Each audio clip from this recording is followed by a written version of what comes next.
On the north coast of the British county of Cornwall is Tintagel, where Arthur came into the world. As fantastical as his life was, so was his beginning. His tale begins nearby, in the castle of the Duke of Cornwall and his beautiful wife, Igraine. Igraine had a passion for another nobleman, Uther Pendragon. The feeling was clearly mutual.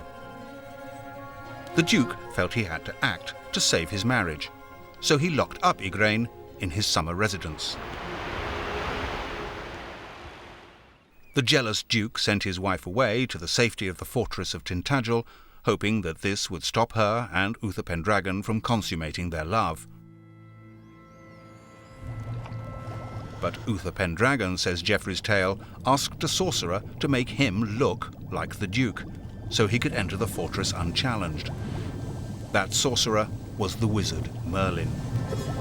Merlin agreed to Uther Pendragon's request on condition that any child born of their union be handed over to him.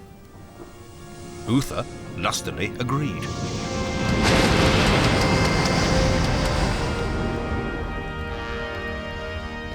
One night, disguised as the Duke of Cornwall, Uther Pendragon entered Tintagel and seduced Igraine.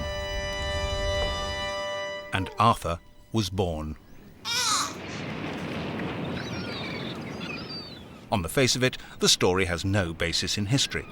The ruins here belonged to a medieval castle built after Geoffrey wrote the legend.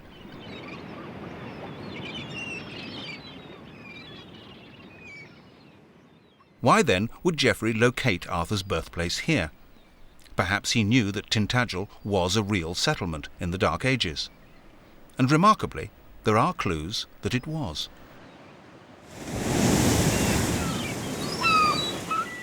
In 1998, archaeologists were digging in these remains near to the main ruins. Chris Snyder, archaeologist at the Marymount University, followed the excavations closely. During the recent excavations, they uncovered a slate that was being used as a drain cover. It was originally part of another structure. When they turned it over, they found this wonderful inscription, which is very exciting news for historians and archaeologists of the 5th and 6th century. They were excited because the inscription was written in 5th century Latin. It meant that Tintagel was in fact occupied in the Dark Ages, the time when Geoffrey says Arthur lived. But could a future warrior king really have been born here? The Latin slate is a revealing clue.